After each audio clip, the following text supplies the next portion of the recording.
നമസ്കാരം, ഞാൻ മെൽവിൻ മാഷാണ്. അപ്പൊ നമ്മുടെ സൺഡേ സ്കൂൾ പാഠങ്ങളെല്ലാം കഴിഞ്ഞ ആഴ്ചയോടുകൂടി നമ്മൾ 10ാം ക്ലാസ്സിലെ പാഠങ്ങളെല്ലാം നമ്മൾ അവസാനിപ്പിച്ചു. ഞാനും മറ്റധ്യാപകരെല്ലാവരുമായിട്ട് നമ്മുടെ പാഠങ്ങളെല്ലാം പൂർത്തീകരിച്ചു. എങ്കിലും നമുക്കൊരു റിവിഷൻ, നമ്മൾ പരീക്ഷയിലേക്ക് എടുത്തുകൊണ്ടിരിക്കുകയാണ് അല്ലെ. അപ്പൊ നമുക്കൊരു റിവിഷൻ നടത്തേണ്ടതുണ്ട്. ഇന്ന് എന്നെ ഏൽപ്പിച്ചിരിക്കുന്ന ദൗത്യം 1 മുതൽ 8 വരെയുള്ള പാഠങ്ങൾ ഒന്ന് റിവിഷൻ നടത്തുക എന്നുള്ളതാണ്. എനിക്ക് ലഭിച്ചിരിക്കുന്നത് ഏകദേശം ഒരു 20 മിനിറ്റോളൊക്കെ സമയമുള്ളൂ. ഇതിൽ 8 പാഠങ്ങൾ കൈകാര്യം ചെയ്യുക എന്നത് വളരെ ദുഷ്കരമായിട്ടുള്ള ഒരു കാര്യമാണെങ്കിലും നമുക്ക് പെട്ടെന്ന് നമുക്ക് വരാവുന്ന കുറച്ച് ചോദ്യങ്ങളൊക്കെ കുറച്ച് കാര്യങ്ങളിലൂടെ ഒന്ന് കടന്നു പോകും. ഏതൊക്കെ ചോദ്യങ്ങൾ വരും, എവിടെയൊക്കെ എടുക്കുന്നു എന്നൊക്കെ ഒന്ന് പറഞ്ഞു പോകും. നിങ്ങൾക്ക് എല്ലാവർക്കും അറിയാം, 1ാമത്തെ 2ാമത്തെ ഒക്കെ പാഠം എന്ന് പറഞ്ഞു കഴിഞ്ഞാൽ അല്പം വിപുലമായിട്ടുള്ള പാഠങ്ങളാണ്. അപ്പൊ അത് നമുക്ക് എല്ലാം കൂടി പറയാൻ പറ്റില്ലെങ്കിലും പരമാവധി നമ്മൾ എല്ലാം ഈ 8 പാഠങ്ങളിലൂടെ ഒന്ന് കണ്ണോടിച്ചു പോകണം. ഏതായാലും 3ാമത്തെ പാഠം മുതലൊക്കെ പറയുമ്പോൾ ചെറിയ പാഠങ്ങളായ കാരണം നമുക്ക് അല്പം കൂടി വിശദമായിട്ട് തന്നെ പറയാൻ പറ്റും. അതുകൊണ്ട് ആരും സ്കിപ്പ് ചെയ്യരുത്, കേൾക്കണം, കുറിച്ചു വെക്കണം, പഠിക്കണം. നിങ്ങൾ അറിഞ്ഞിരിക്കുക, ഒരു നോട്ട് ബുക്ക് കൈ കരുതണം. നിങ്ങൾ പാഠങ്ങൾ ഇതിന് ശേഷം വായിക്കണം. ഇമ്പോർട്ടന്റ് പോയിന്റുകൾ, പ്രത്യേകിച്ച് 1 വേർഡ് ക്വസ്റ്റ്യൻസിന് പ്രാധാന്യം കൊടുത്തുകൊണ്ട് പഠിക്കണം ഈ വർഷം. അല്ലെങ്കിലും നമ്മുടെ വേദപുസ്തകം പഠിക്കുക എന്നത് ഓരോ ക്രിസ്ത്യാനിയെ സംബന്ധിച്ചിടത്തോളവും അത്യന്താപേക്ഷിതമായിട്ടുള്ള കാര്യമാണ്. വേദവിപരീതികളും മറ്റുള്ളവർ നമ്മുടെ മുന്നിലേക്ക് വരുമ്പോൾ അവർക്ക് മുന്നിൽ ഒരു ഓർത്തഡോക്സ് വിശ്വാസി എന്ന നിലയിൽ ഞാൻ എന്തുകൊണ്ട് ഒരു ഓർത്തഡോക്സ് വിശ്വാസി ആയിരിക്കുന്നു എന്നതിന് പ്രാധാന്യം കൊടുത്തുകൊണ്ട് അതിനെക്കുറിച്ച് വ്യക്തമായിട്ട് പറയുവാനായിട്ട് നമുക്ക് ഓരോരുത്തർക്ക് സാധിക്കണം. അത് തന്നെയാണ് ഇതിന്റെ ഏറ്റവും പരീക്ഷയ്ക്ക് മാർക്ക് വാങ്ങുക എന്നുള്ളതല്ല നമ്മുടെ ലക്ഷ്യം. നമ്മൾ എന്തുകൊണ്ടൊരു ഓർത്തഡോക്സ് വിശ്വാസിയായിരിക്കുന്നു, അപ്പനും അമ്മയും ഓർത്തഡോക്സുകാരനായതിനാലല്ല നമ്മൾ ഓർത്തഡോക്സുകാരനായിരിക്കരുത്. പകരം ഈ സത്യവിശ്വാസത്തിന്റെ പവിത്രതയും വിശുദ്ധിയും വ്യക്തമായി മനസ്സിലാക്കി പെരുമാറുവാനായിട്ട് ഈ സൺഡേ സ്കൂൾ പാഠപുസ്തകത്തിന്റെ പഠനത്തിലൂടെ നമുക്ക് സാധിക്കേണ്ടതുണ്ട്. അല്പം സ്പീഡിലൊക്കെ പറയേണ്ടി വരും, നിങ്ങളൊന്ന് സഹകരിക്കണം. ഇത് കഴിഞ്ഞ ആഴ്ച വരെ ഞാൻ അല്പം വിശദമായിട്ട് തന്നെ പറഞ്ഞു. നമുക്കൊരു ഓവർവ്യൂ ആയിട്ട് പറയാം. 1ാമത്തെ പാഠം ഏതാണ്? പഴയ പുതിയ നിയമങ്ങളുടെ ഇടക്കാല ചരിത്രമാണ് അല്ലെ. അപ്പൊ അവിടെ നമ്മൾ പറയുന്നത് ആ പഴയ പുതിയ നിയമങ്ങളുടെ ഇടക്കാല ചരിത്രത്തിൽ പറയുന്ന കാര്യങ്ങൾ ആദ്യമായിട്ട് പറയുന്നത് പാഴ്സി രാജാവായിരുന്ന കോരശ് ഒരു വിളംബരം വഴി യഹൂദന്മാരൊക്കെ പ്രവാസത്തിൽ നിന്നൊക്കെ മടക്കി വരുത്തുകയാണ്. അങ്ങനെ മടങ്ങി അവർ യെരുശലേമിൽ വന്നതിന് ശേഷം അവർക്ക് ദേവാലയം ഉണ്ടായിരുന്നു, ദേവാലയമൊക്കെ നശിപ്പിക്കപ്പെട്ടു. അങ്ങനെ എന്ത് ചെയ്തു? എസ്ര, നെഹമ്യാവ് എന്നിവരുടെ നേതൃത്വത്തിലും മഹാപുരോഹിതനായിരുന്ന യോശുവ, അതുപോലെ യഹൂദ ഗോത്രക്കാരനായിരുന്ന സെരുബാബേൽ എന്നിവരുടെ ഒക്കെ നേതൃത്വത്തിലൊക്കെ ദേവാലയം പുനർനിർമ്മിച്ച് പ്രതിഷ്ഠിക്കുന്ന ഒരു കർത്തവ്യത്തിലേക്കൊക്കെ അവർ കടന്നു നോക്കിയാണ് ആ പടവസത്തിന്റെ തുടക്കത്തിൽ പറയുന്നത്. വളരെ ഇമ്പോർട്ടന്റ് ആയിട്ടുള്ളതാണ്. ദര്യാവേശ് അദ്ദേഹം രാജാവായതിനു ശേഷമുള്ള 6ാമത്തെ വർഷം ആദാർ മാസം 3-ാം തീയതിയാണ് ദേവാലയത്തിന്റെ പണി തീർന്നു എന്ന് പറയുന്നത്. അതൊക്കെ നമ്മൾ വായിക്കേണ്ടതാണ്. എസ്ര, നെഹമ്യാവ്, അതുപോലെ തന്നെ ഈ പുസ്തകങ്ങളിലൊക്കെ ഹഗ്ഗായി, സെഖരിയാവ് എന്നീ പുസ്തകങ്ങളിലൊക്കെയാണ് ഇതിന്റെ കാര്യങ്ങളെല്ലാം പറയുന്നുണ്ട്. അതൊക്കെ നമ്മൾ പഠിക്കേണ്ടതുണ്ട്. അതുപോലെ തന്നെ അന്ന് പ്രാധാന്യത്തോടു കൂടി നിന്നിരുന്ന ചില രാജവംശങ്ങൾ ഏതൊക്കെയായിരുന്നു? അശൂർ, ബാബിലോൺ, മേദ്യർ, പാർസികൾ, യവനന്മാർ, റോമക്കാർ എന്നിവരൊക്കെയായിരുന്നു. അതൊക്കെ നിങ്ങൾ നോക്കണം. അങ്ങനത്തെ കാര്യങ്ങളൊക്കെയാണ് അവിടെ ഉള്ളത്. പിന്നെ യവന കാലഘട്ടം എന്ന് വെച്ചാൽ ഫിലിപ്പിന്റെ മകനായിരുന്ന അലക്സാണ്ടർ ദ ഗ്രേറ്റ്, നമ്മൾ പഠിക്കുന്ന നമ്മുടെ പാഠപുസ്തകത്തിലൊക്കെ ശരിക്കും സെക്കുലർ ക്ലാസ്സുകളിൽ പഠിക്കുന്ന മഹാനായ അലക്സാണ്ടർ, ഇന്ത്യ പോലും ആക്രമിക്കുവാൻ കടന്നു വന്ന അലക്സാണ്ടർ ചക്രവർത്തി 33-ാമത്തെ വയസ്സിൽ അദ്ദേഹം എന്ത് ചെയ്തു? അദ്ദേഹം മരിച്ചുപോയി. അദ്ദേഹം അലക്സാണ്ട്രിയ ബാബിലോണിൽ വെച്ചിട്ടൊക്കെയാണ് മരിക്കുന്നത്. ഇതിനെക്കുറിച്ചിട്ടുള്ള കാര്യങ്ങളും ആ കാലഘട്ടത്തിന്റെ യവന കാലഘട്ടം എന്ന് പറയുന്നത്. പിന്നീട് അദ്ദേഹത്തിന്റെ പട്ടാള മിലിറ്ററി ജനറൽമാരായിരുന്ന ടോളമി, സെലൂക്കസ് എന്നിവരുടെ ഒക്കെ ആധിപത്യമായിരുന്നു. അവർ തമ്മിൽ ആധിപത്യത്തിന് വേണ്ടി മത്സരിക്കുന്നതിനെ കുറിച്ചും കുറെ കാലം അത് ടോളമിയുടെ ഭരണത്തിന് കീഴിലായിരുന്നു ആ ഭാഗങ്ങളൊക്കെ. ആ കാര്യങ്ങളൊക്കെയാണ് പിന്നെ പറയുന്നത്. ഇതേ സമയത്ത് ടോളമി 2-ാമൻ ഭരിക്കുന്ന കാലഘട്ടത്തിലാണ് എബ്രായ വേദപുസ്തകം. അന്ന് യവന ഭാഷ എന്ന് പറയുന്നത് ഗ്രീക്ക് ഭാഷയാണ്. അപ്പോൾ അവിടെ ഉണ്ടായിരുന്നവരും കൂടെ യവനരാണ്. അപ്പോൾ സ്വാഭാവികമായിട്ടും യഹൂദന്മാരായ അവരുടെ പുതുതലമുറക്കാരായവർ എന്ത് ചെയ്തു? യവനന്മാരുടെ ഇടയിൽ കിടന്നിട്ട് അവര് എന്ത് ചെയ്യണം? അവരുടെ യഹൂദ വിശ്വാസത്തിൽ നിന്ന് വ്യതിചലിച്ചു പോകുന്നു. അവർ വിശ്വാസമില്ലാത്തവരായി മാറുമ്പോഴാണ് പെട്ടെന്ന് വേദപുസ്തകം പരിവർത്തനം ചെയ്യേണ്ടതിന്റെ ആവശ്യകത. കാരണം മൂലഭാഷയായ ഹീബ്രു ഭാഷ, എബ്രായ ഭാഷ ആർക്കറിയില്ല, പുതുതലമുറയിലുള്ളവർക്ക് അറിയില്ല.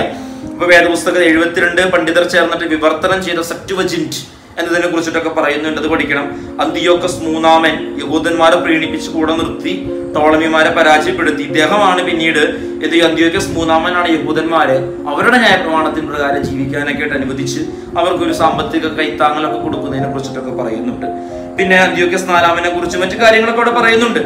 സെലൂക്കസ് രാജാക്കന്മാരെ കുറിച്ചിട്ടും അതൊക്കെ വിശദമായിട്ട് പഠിക്കേണ്ടതാണ്. എല്ലാം കൂടി നമുക്ക് പറയാൻ പറ്റില്ല, അറിയാലോ.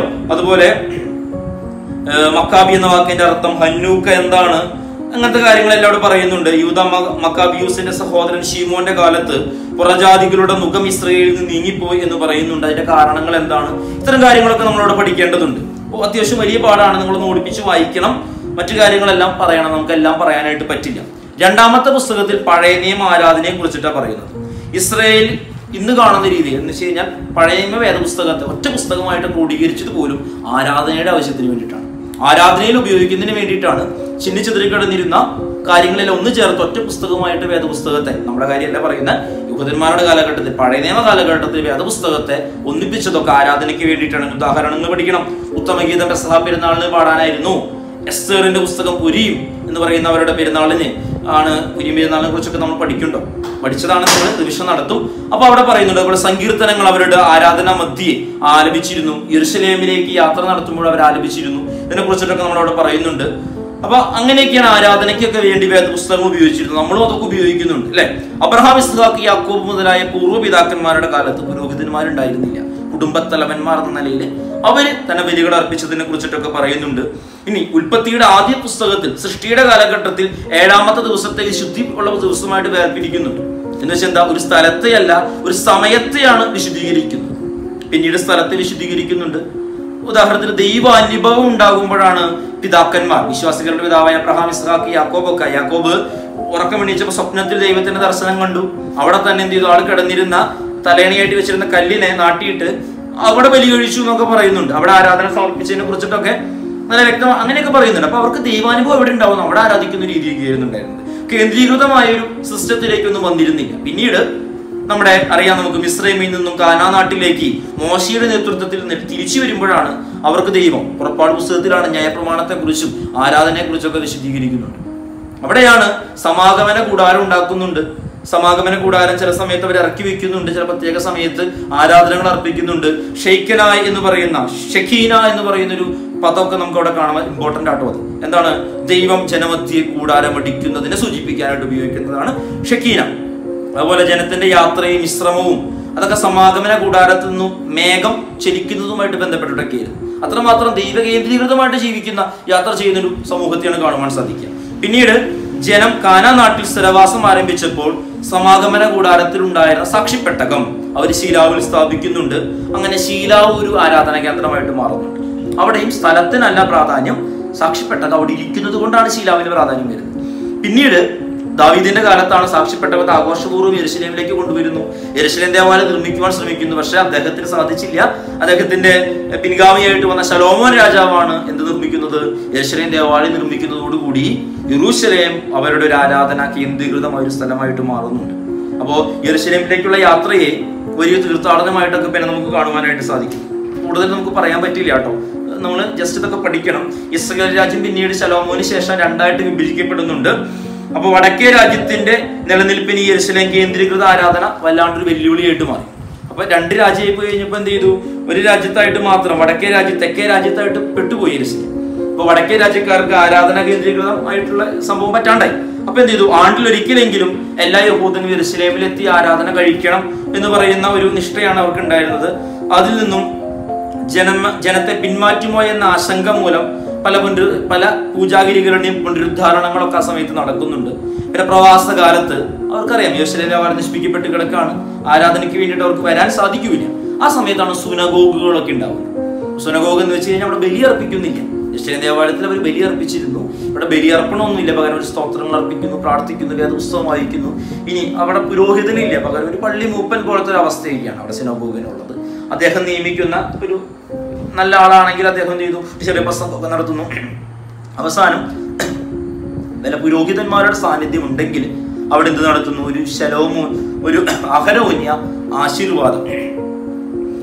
ആശീർവാദം കൊടുത്തുകൊണ്ടാണ് അവസാനിപ്പിക്കാറ്. പുരോഹിതർ ഉണ്ടെങ്കിൽ കേട്ടോ, ഇല്ലെങ്കിൽ അതുമില്ല. അങ്ങനെയൊക്കെയായിട്ട് പോകുന്നതിനെ കുറിച്ചിട്ടൊക്കെ പറയുന്നുണ്ട്. പ്രവാസകാലത്തെ കാര്യങ്ങൾ പഠിക്കണം. പ്രവാസാനന്തരം അവർ തിരിച്ചു വന്നു. യെരൂശലേം ദേവാലയം പുനഃപ്രതിഷ്ഠിച്ചുവെങ്കിലും അവർ സുനഗോഗ് ആരാധനയും തുടർന്നു. യേശുക്രിസ്തുവിന്റെ കാലത്തും സുനഗോഗുകൾ ഉണ്ടായിരുന്നു. ഒക്കെ നമുക്കത് കാണുവാനായിട്ട് സാധിക്കും. തുടർന്ന് നമ്മൾ പഴയ നിയമ പൗരോഹിത്യത്തെ കുറിച്ചിട്ടാണ് പറയുന്നത്. പുരോഹിതൻ എന്ന് പറയുന്ന വാക്കും വൈദികൻ എന്ന് പറയുന്ന വാക്കൊക്കെ സംസ്കൃതത്തിൽ നിന്നുണ്ടായതാണ്. പുരോഹിതൻ എന്നാൽ ഏറ്റവും മുമ്പിൽ നിൽക്കുന്നവൻ, അധികാരം നൽകപ്പെട്ടവൻ എന്നൊക്കെയാണ് അർത്ഥം. വൈദികൻ എന്നാൽ വേദം പഠിച്ചവൻ എന്നാണ് അതിന്റെ അർത്ഥം. വേദം വേണ്ട വിധം പഠിച്ചവൻ. ഇനി എന്തൊക്കെയായാലും പഴയ നിയമത്തിന്റെ മൂലഭാഷയായ ഹീബ്രുവില് നമുക്ക് കൊഹേൻ എന്ന് പറയുന്ന വാക്ക് ഏകദേശം ഒരു 740 തവണ ഉപയോഗിച്ചിരിക്കുന്നതായിട്ട് നമുക്ക് കാണുവാൻ സാധിക്കും. അതിന് ദൈവസന്നിധിയിൽ വണങ്ങുക, ആരാധിക്കുക എന്നൊക്കെയാണ് അർത്ഥം. ഇതേപോലെ തന്നെ സുറിയാനിയിലും കഹൈൻ എന്ന് പറയുന്ന ഒരു വാക്കുണ്ട്.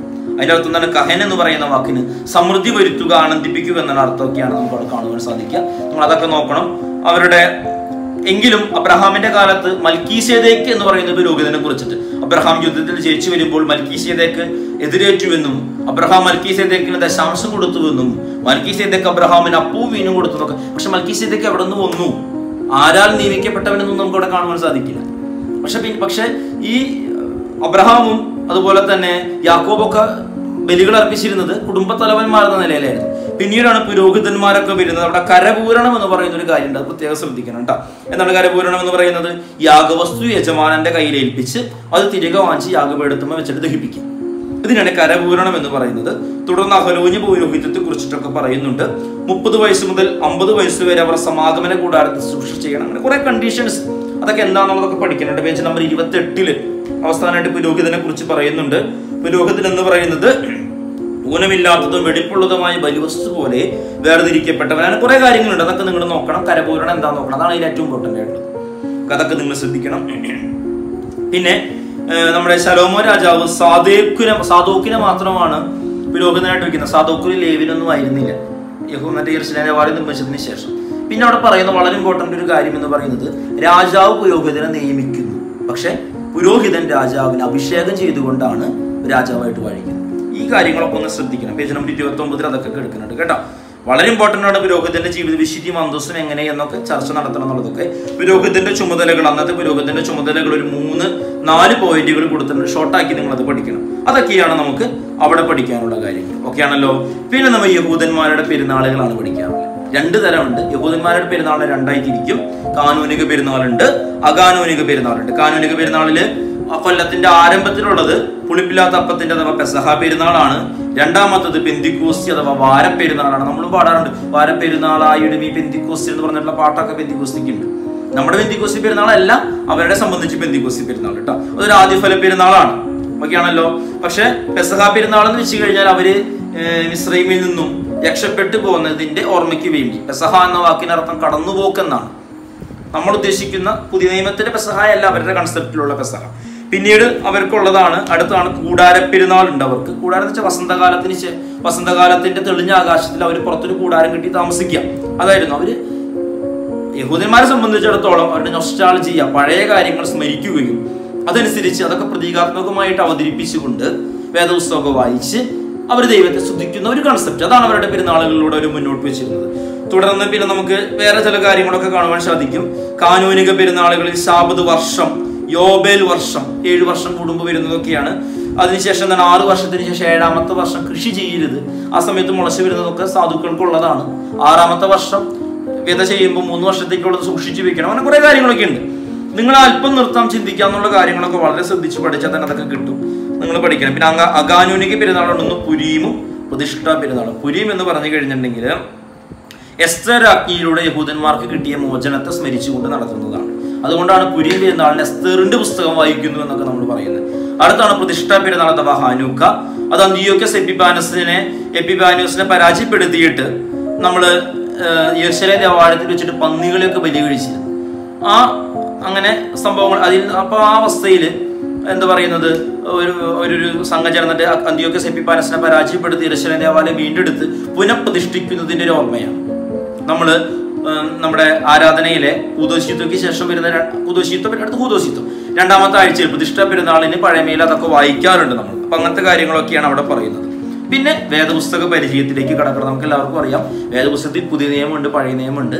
നമ്മൾ ഉപയോഗിക്കാന്ന് വെച്ചാൽ നമ്മൾ ഇപ്പൊ ഉപയോഗിക്കുന്നതല്ല, അത് ബൈബിൾ സൊസൈറ്റി ഇറക്കുന്നതിന്റെ മലയാളം വെർഷനാണ്. നമ്മൾ എവങ്കേലിയോന് വായിക്കുകയും വേദപുസ്തക ആരാധനയ്ക്ക് ഉപയോഗിക്കുന്നതും സുറിയാനി പരിഭാഷയായ പെശീത്ത ബൈബിളിന്റെ മലയാളം പരിഭാഷയാണ്. പൂർണ്ണ പരിഭാഷ ഇതുവരെ ഉണ്ടായിരുന്നില്ല, ഇപ്പൊ പൂർണ്ണ പരിഭാഷ കിട്ടും. അങ്ങനത്തെ കാര്യങ്ങളൊക്കെ അവിടെ പറയുന്നുണ്ട്.